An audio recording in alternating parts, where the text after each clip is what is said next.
The day was dying hard, like an old engine that refuses to quit.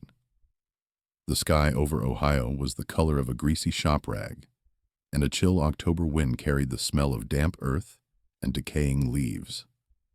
The last customer had left an hour ago, and I'd finally locked the heavy bay doors of the garage. The silence that fell was broken only by the hum of the old Coke machine in the corner. I wiped my hands, a futile attempt to scrub away the black grime that had settled into every line and crease of my skin. It was useless. That smell, that grease, it was a part of me, the brand I'd worn for 35 years. The drive home was exactly 12 minutes. I knew because I'd made the same trip every evening for 3 decades. My old, battle-scarred Ford F-150 rolled down the familiar streets of our sleepy town. To the right, Jimmy's gas station, where Jimmy himself, as old and rusty as his pumps, gave me his usual lazy wave. I nodded back. We weren't friends, but we were landmarks, 2 old trees still standing. Further on, Mary's Diner, its neon open sign already flickering, a beacon for tired truckers and local bachelors. I remembered taking Mark and Jessica there for milkshakes when they were kids. Back then, that sign looked like a gateway to a magical world. Now, it was just a tired piece of glass and gas. I turned onto Elm Street. The trees were nearly bare, their black branches clawing at the leaden sky. Warm, yellow light spilled from the windows of the houses. People were returning to their shelters, their fortresses. I was heading to mine. At least, that's what I believed until this evening. I parked the pickup in its usual spot by the curb, the spot where the asphalt had dipped over the years from the truck's weight. The engine, my faithful friend, whose every cough and sputter I knew better than my own heartbeat, gave one last shudder and fell silent. I sat for a moment in the quiet, feeling the familiar ache in my lower back and the throb in my feet. Standard operating procedure. My body kept a detailed log of every engine I'd ever lifted, every bolt I'd ever torqued. In my jacket pocket, my 9/16 wrench was a cold, smooth weight, as familiar as a rosary to a priest. It was my talisman, an extension of my hand. Climbing out of the cab, I shut the heavy door, a solid, reliable thud. I always liked that sound. And out of a habit forged over decades, my eyes went to the mailbox at the edge of our lawn. It was old and leaned a little, like me. I'd dug the hole and set that post myself 30 years ago, when this house was just a dream on a blueprint, and Sarah and I were young and full of foolish hope. On its metal flank, for as long as I could remember, was the name I'd stenciled myself, Jack and Sarah Miller. It wasn't just a name, it was a flag planted on conquered territory, a declaration to the world. This is our home, our family, our life. But tonight something was wrong. My brain snagged on the wrongness of the image like a finger on a splinter. I walked closer, and a cold, sticky unease crawled up my spine. There was a name on the box, neat, stenciled in fresh white paint. Sarah Miller. That was it. The space above her name, where my 4 letters had always been, was now a smooth, immaculately clean white patch, as if a merciless hand had erased me from the property line, from the family roster. I hadn't just been painted over, I'd been redacted. My first thought was a desperate, logical grab. Vandalism? Some local kids? But the job was too neat, too precise for a teenage prank. Maybe the old paint had peeled and Sarah had decided to touch it up, but got interrupted. But why would she start in the middle? No, this was deliberate. Every careful brushstroke on that white patch screamed it. I touched the fresh paint with my fingertips. It was still slightly tacky. It had happened today, While I was hunched over an engine, earning the money to pay for the food and the taxes for this house, I was being erased from its identity. The feeling was strange. Not anger. Not yet. It was more like the vertigo you feel when you look at a familiar map and a whole country is missing. A hollow, ringing void where something warm and solid was supposed to be. I shuffled to the porch, feeling 100 years old. The loose step I kept meaning to fix groaned under my weight, a sound of pure accusation. I opened the door and walked in. The house smelled of home. Roasting onions, baked apples with cinnamon. Sarah was at the stove, her back to me, wearing her usual floral apron. On the small kitchen TV, a cheerful weatherman was promising a sunny day tomorrow. She turned at the sound of my work boots on the floorboards. A brief, automatic smile flickered across her face. The kind of smile you give the mailman, not your husband of 38 years. "Oh, Jack, you're home. Tired. Dinner's almost ready. Wash up and sit down." She immediately turned back to the stove. No hug, no "how was your day?" Just a simple acknowledgement. Object Jack has returned to base. I hung my work jacket, smelling of metal and sweat, on its hook by the door. Tonight, it looked lonely there. I walked into the kitchen and sat at the table, in my spot, the chair whose cushion had molded to my shape over thousands of dinners. "Sarah," I began, my voice sounding rough and foreign even to me. "The mailbox." She didn't let me finish, waving a spatula dismissively towards the window. "Oh, you noticed? Thank goodness. I decided it was time to clean it up. It was an embarrassment. Mrs. Henderson across the street got a new one, a shiny copper thing. Ours was just sitting there looking so tacky. That old, faded name." She spoke about it with such casual domesticity, as if discussing the brand of coffee to buy. "My name," I said, enunciating each word. "You painted over my name." Only then did she turn to face me fully, and in her eyes I saw no guilt, no regret, just a flicker of annoyance, as if I were bothering her with some ridiculous trifle. "For heaven's sake, Jack, don't start. Yes, I painted over it." "So what? We're not a couple of 20-year-olds carving our initials into a tree. The house is in my name. Most of the bills are. It's just simpler. A formality. Besides, why the big show for the neighbors? Everyone knows you live here." "Everyone knows I live here," I repeated in a whisper. Those words hit harder than a fist. They know. Like they know we have a garage and an old maple tree in the backyard. I was a feature of the property, a piece of the furniture. I didn't need a name. A function was enough. I looked down at my hands on the kitchen table, a working man's hands, calloused, covered in a web of old silvery scars and fresh nicks. These hands had built the porch where we drank iced tea on summer evenings. These hands had fixed the roof when it leaked during the hurricane. These hands had paid for 2 college educations. These hands had held her, Sarah, when she'd wept after her mother passed. Now those hands and the man they belonged to had been deemed a tacky show on a mailbox. I stood up silently. "Where are you going?" "Jack, sit down. Dinner's getting cold. I made your favorite meatloaf." Her voice was laced with indignation now. She was offended that I wasn't appreciating her cooking, completely missing the fact that the meatloaf was the last thing on my mind. "I'm not hungry," I threw over my shoulder, and walked out the back door onto the porch. The cold night air hit my face. A welcome shock. I sank into the old, creaking rocking chair. It groaned under my weight, a faithful old dog sympathizing with my pain. I stared at the dark, angular silhouette of my garage, my fortress, my one true kingdom, and then a bitter, poisonous thought I'd suppressed for years finally took shape in clear, brutal words.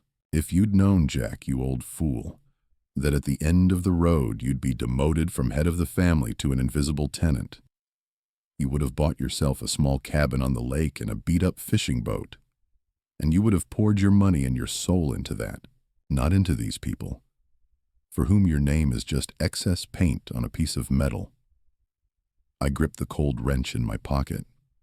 It was real, solid, unyielding, unlike my place in this house. And in that moment, I knew something was finally, irrevocably broken, and this time, it wasn't a part I could fix. The creak of the rocking chair on the back porch became my metronome. Back and forth, past and present. Every groan of the old wood echoed in my chest, rocking the boat of memories I had kept anchored for so long in the darkest bay of my soul. I was never one to dwell on the past. A mechanic's life teaches you to look forward, identify the problem, fix it, move on to the next one. The past is used parts like old oil you drain and forget. But now, in this crushing silence, the past came for me.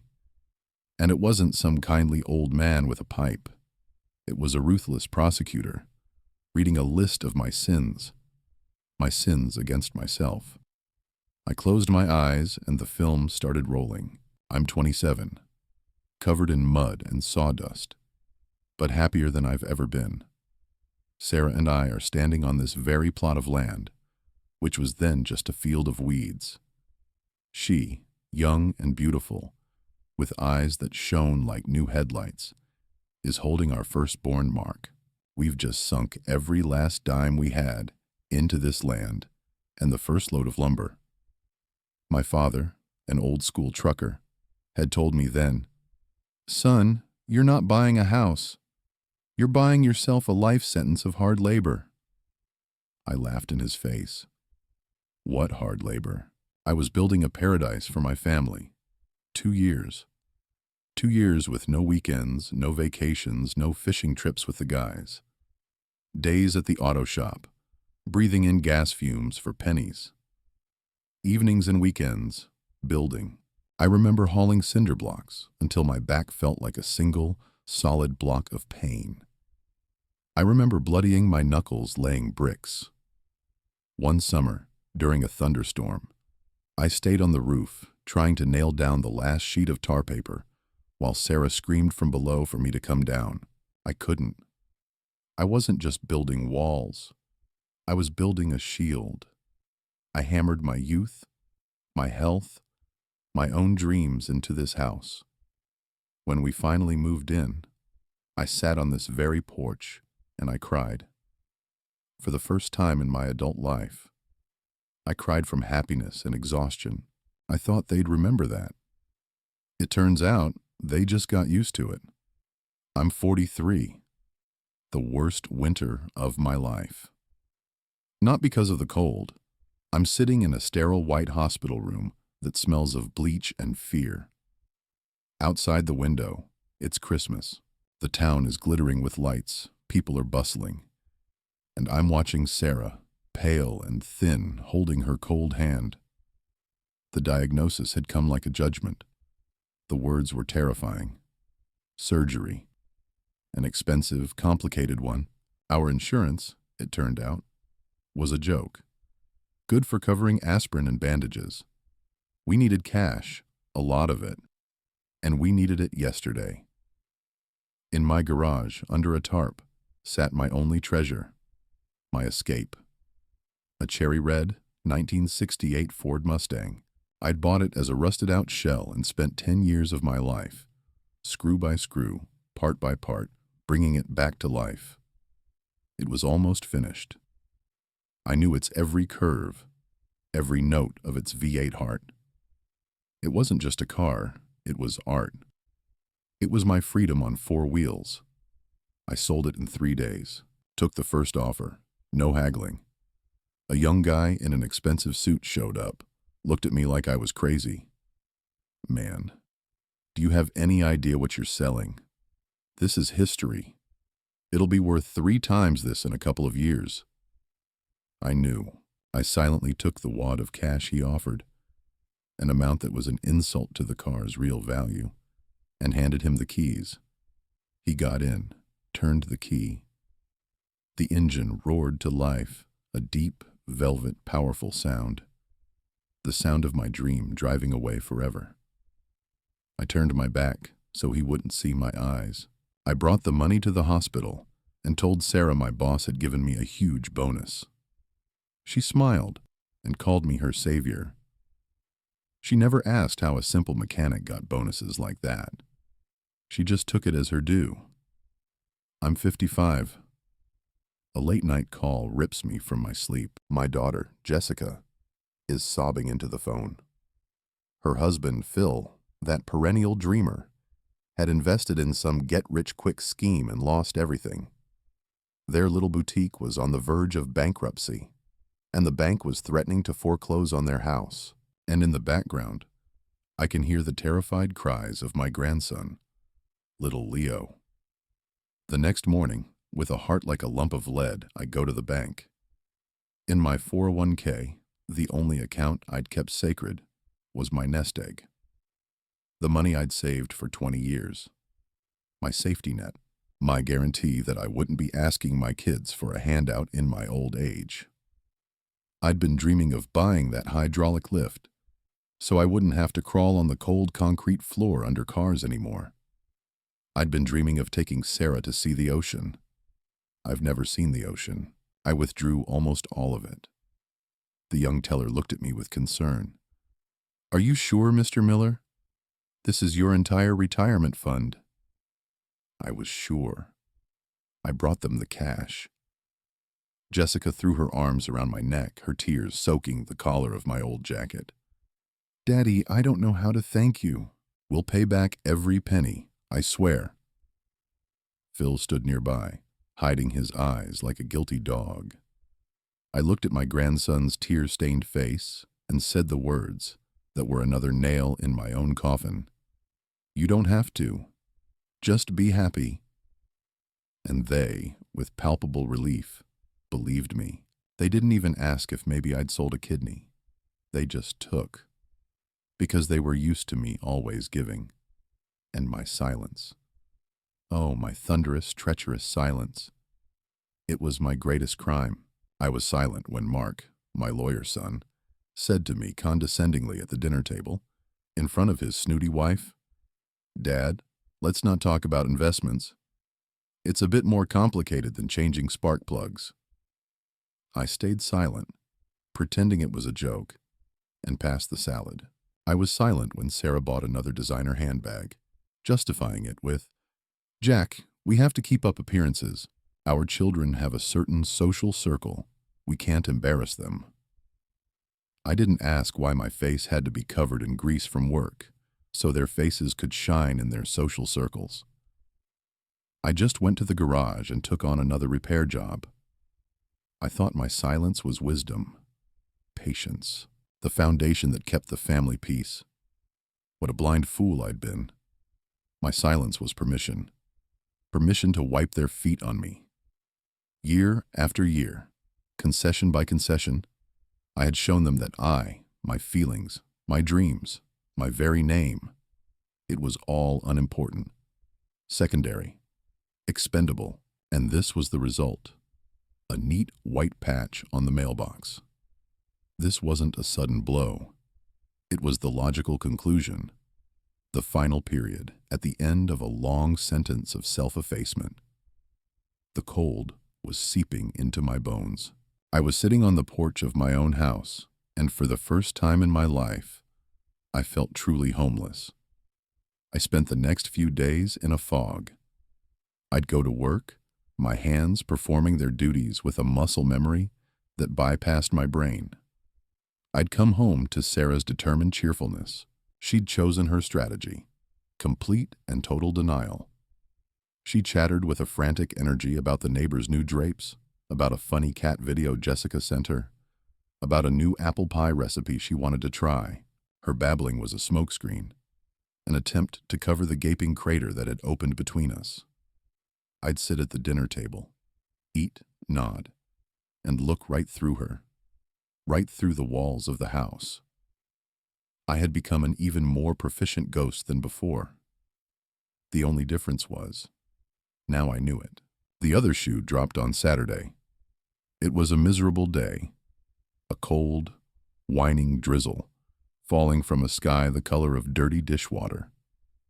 The kind of day that makes you want to curl up and hibernate. My hibernate spot was the garage. I was tinkering with an old boat motor a friend had given me for parts. It was methodical work, clean logic. In the smell of gasoline and oil, in the dance of pistons and gears, there was a sense and order I couldn't find in the house anymore. The garage was my last sanctuary. The heavy door creaked open, letting in a gust of damp air and my uninvited family. I didn't even have to look up. I knew their footsteps. Mark, Jessica, and like a shadow behind them, Sarah.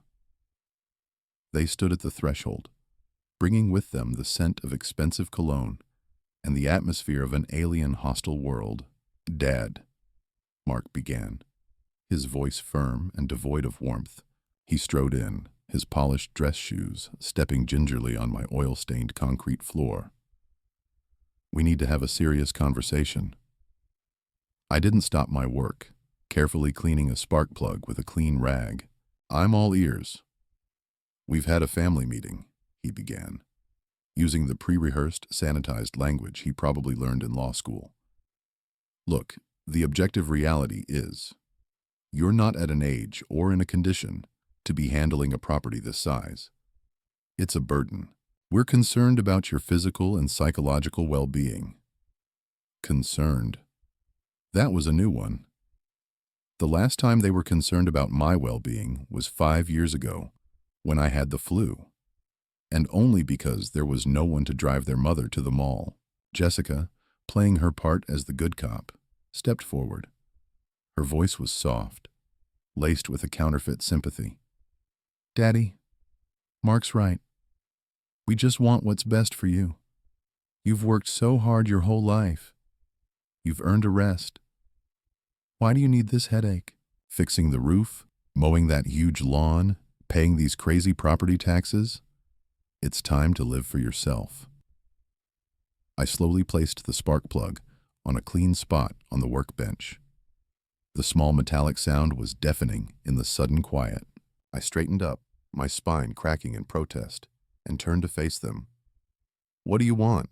I asked, looking from one face to the other. Mark held my gaze without flinching. "We believe the most pragmatic and legally sound course of action is for you to sign the house over to me and Jessica as a gift. It's a simple legal maneuver to avoid inheritance tax and other bureaucratic complications down the road. It just streamlines things for everyone. And for you, we've already worked everything out. We found a wonderful place. The Golden Autumn Retirement Community. A small but very cozy one-bedroom apartment. 24-hour nursing staff, balanced meals, a library, bingo nights. You'll make new friends, find new hobbies. Mom, of course, will stay in the house. We'll be right here to take care of her." The ground shifted beneath my feet. The air in the garage became thick and heavy, hard to breathe.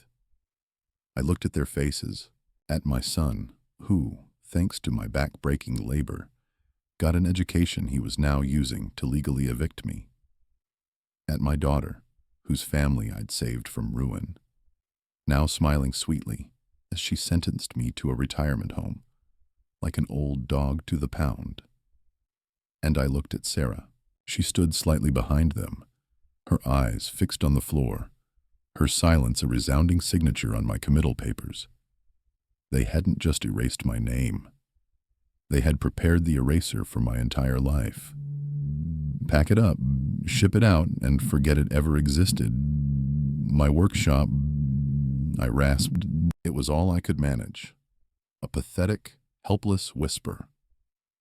Mark gave a condescending smirk, the same one he used at the dinner table. "Dad, come on. What workshop? This is a hobby to kill time. Your career is over. You're retired. You need to be breathing fresh air and reading books, not inhaling these toxic fumes. It's not serious anymore. You have to understand that. And then Jessica, as if to finish off a wounded animal, delivered the final fatal blow. Besides, Dad, she said with an air of embarrassment, as if sharing a dirty secret, Phil's parents are coming for Thanksgiving. They're from Philadelphia, a professor and his wife. Very respectable, cultured people. Well, you know, it would be a little awkward if they saw all of this. She made a vague gesture that encompassed my garage, my sanctuary, my life. Awkward. Me. My greasy hands, my work, my life. My entire life was an awkwardness to them, a shameful stain that had to be hidden from the eyes of respectable people. And that was it. Something inside me snapped with a clean, dry crack. It wasn't anger. It wasn't hurt. It was cold. An Arctic, absolute zero that froze everything. The pain, the anger, the love. It all turned to a block of ice. I didn't say a word. I walked past them in silence. They instinctively parted, as if I were radiating some real physical threat. I went to the wall, where an old, paint-splattered calendar hung on a nail. In the margins were phone numbers. I found the one I was looking for, and tore off the corner with the number for Tom Henderson, attorney at law. An old grouch who understood more about life and honor than all their respectable people put together. I slipped the piece of paper into my pocket, took my old, faithful jacket from its hook. I need to get some air, I said. My voice was so calm it surprised me. I walked out of the garage, leaving them standing in the middle of my desecrated world. I got in the pickup, turned the key. The engine roared to life instantly, a deep, powerful hum. The only being in this world that had never betrayed me. I backed out of the driveway, not looking at the windows of the house where my name, my warmth, my soul no longer resided. The rain had started again. The wipers swiped frantically across the windshield, trying to wash away the filth. But there was no washing away the filth I felt in my heart. I drove with no destination, a ghost in a machine moving through a gray, weeping world. The wipers kept their frantic, monotonous rhythm, a beat for my escape. I wasn't thinking about where I was going. I just needed distance. Physical, measurable distance between me and the life that had just tried to bury me alive. I drove through my town, then the next, and finally hit the interstate, disappearing into the stream of anonymous cars and roaring trucks. The poison of humiliation was churning inside me, but on top of it, like a layer of cold oil on water, a strange, ringing clarity began to form. I replayed their words, their faces, their smug certainty that they were in the right, and I understood a terrible truth. They didn't see themselves as villains. In their universe, they were being responsible, caring, pragmatic. They were simply removing a piece of old, cumbersome furniture that was getting in the way of their beautiful lives. I, with my years of silence and servitude, had cultivated in them this sense of entitlement. I was their life's major project, and it was time to cash out the investment. The house, freedom from obligation, a clean social slate. After a few hours of numb driving, I saw the dim glow of neon lights ahead. Ed's, coffee, eats. A classic roadside diner, frozen in time somewhere in the 1970s. I pulled into the vast, rain-slicked parking lot, filled with semi-trucks. Inside, it was warm and smelled of strong coffee, bacon, and something else. Comfort and the open road. Truckers sat at the counter and in the booths, men with tired, weathered faces, wearing plaid shirts and work boots. my people. Men for whom words like honor and hard work weren't just sounds. I slid into a booth by the window. An older waitress with kind, tired eyes and a beehive hairdo that hadn't changed since Nixon was in office came over. "What can I get for you, honey? You look like you've driven 1,000 miles." "Feels like it," I said. "Coffee, black, and a slice of that apple pie." She nodded and shuffled away, and I stared out the window at the sheets of rain. I listened to the snippets of conversation around me.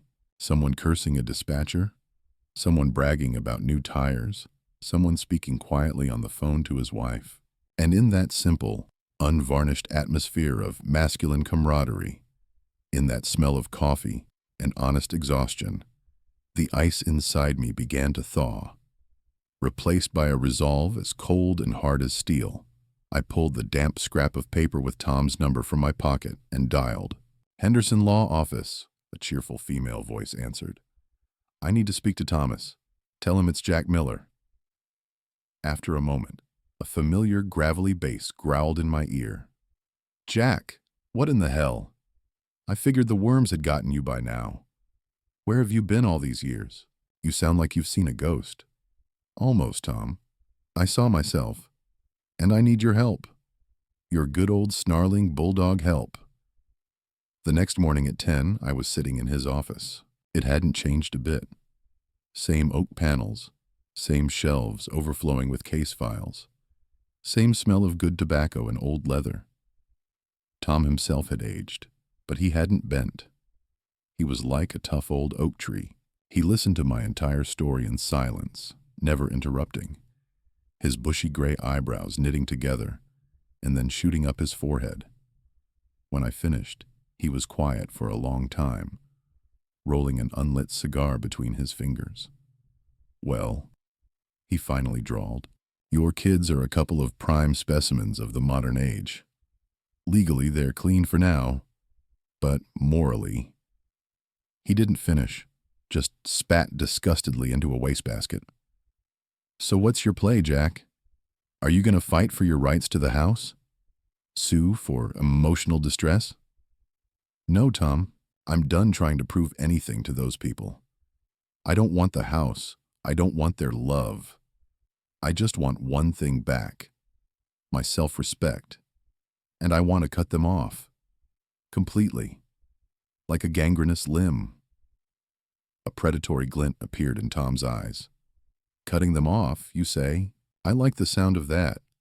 That's our kind of surgery. You got a plan for how we operate." I laid out my plan for him.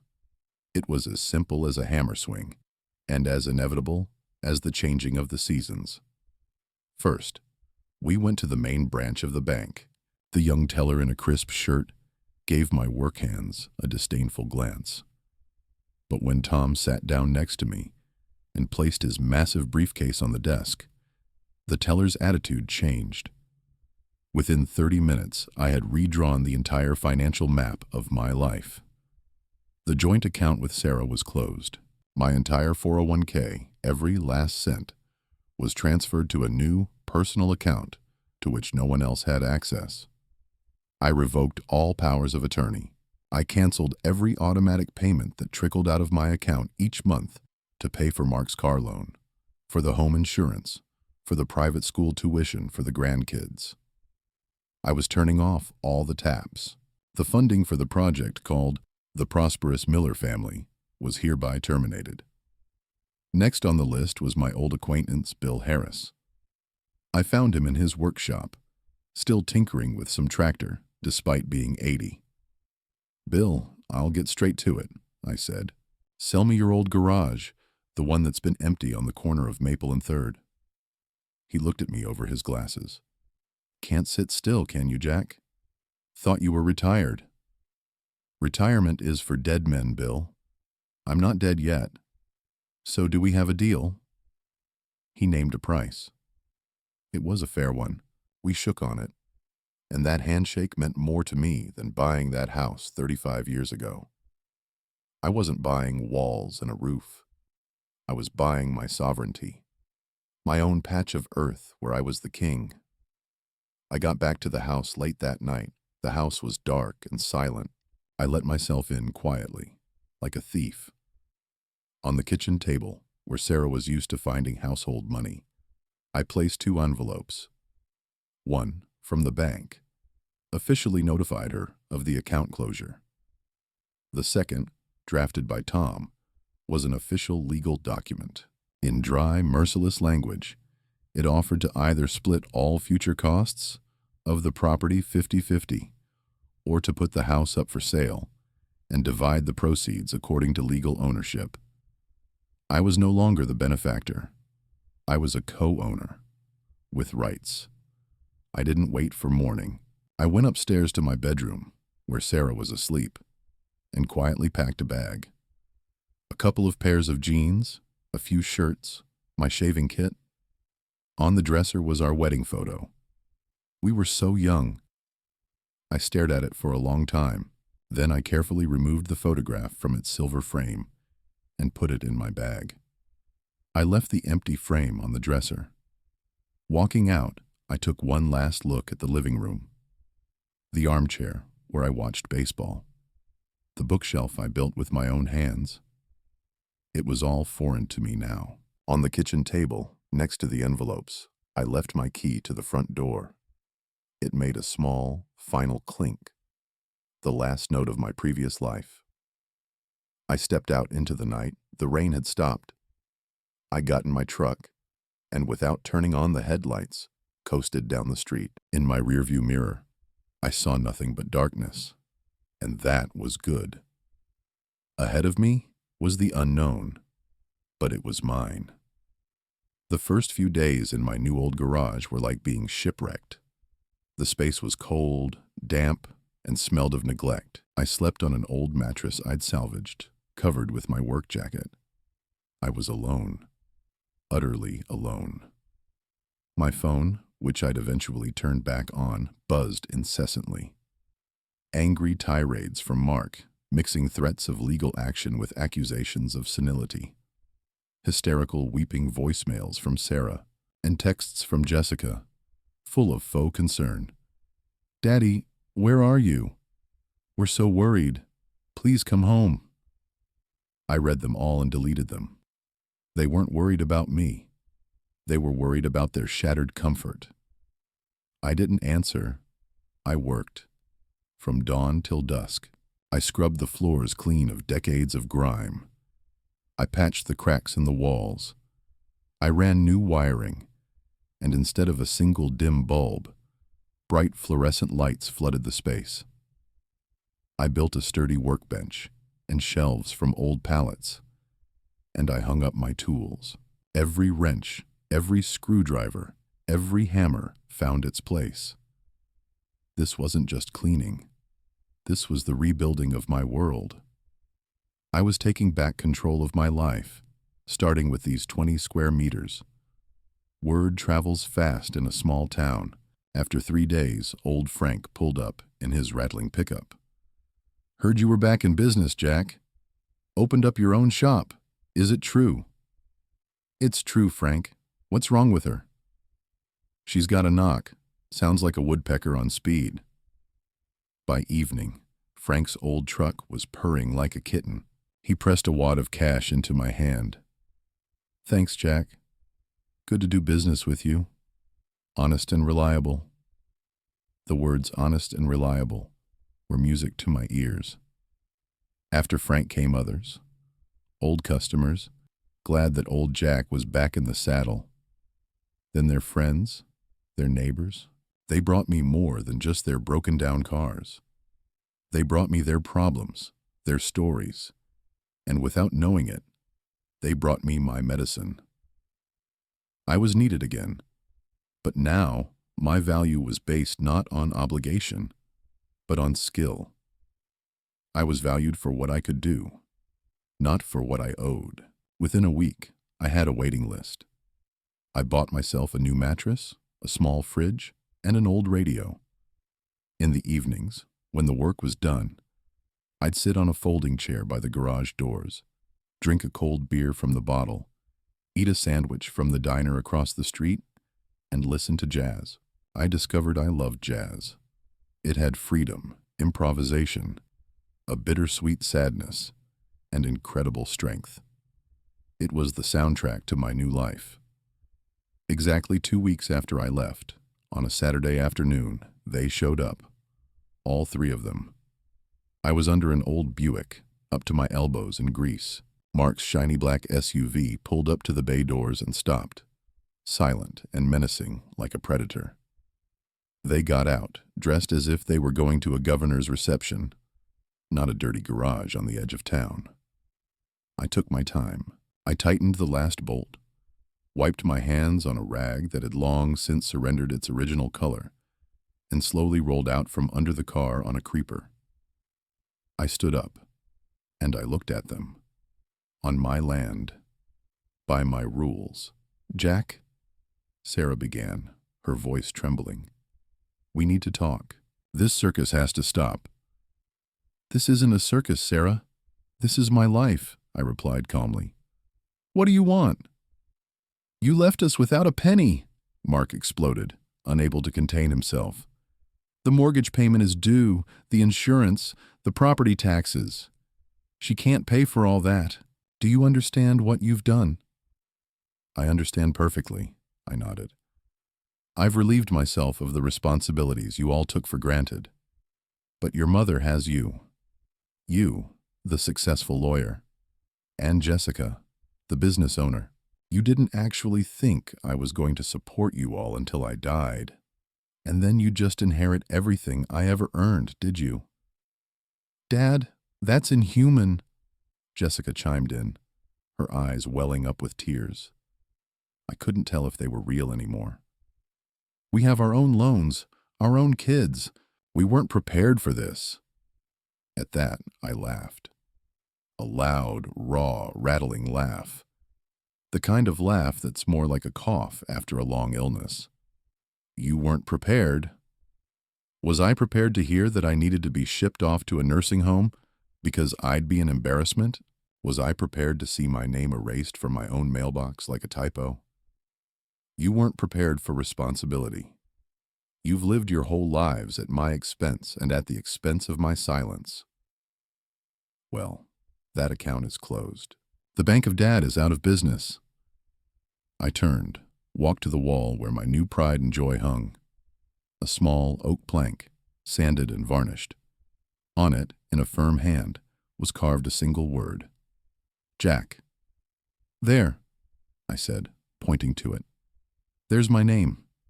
It's here. It's on this garage. It's on my bank accounts. It's in my life. And that house, it's just a building of brick and wood. It has nothing to do with me anymore. You figure it out." I looked at Sarah. She stood with her shoulders slumped, tears streaming down her face. For the first time in years, I saw not the mistress of the house, but just a confused, aging woman. I didn't think, Jack," she whispered. "I didn't mean to hurt you. I was just so used to it."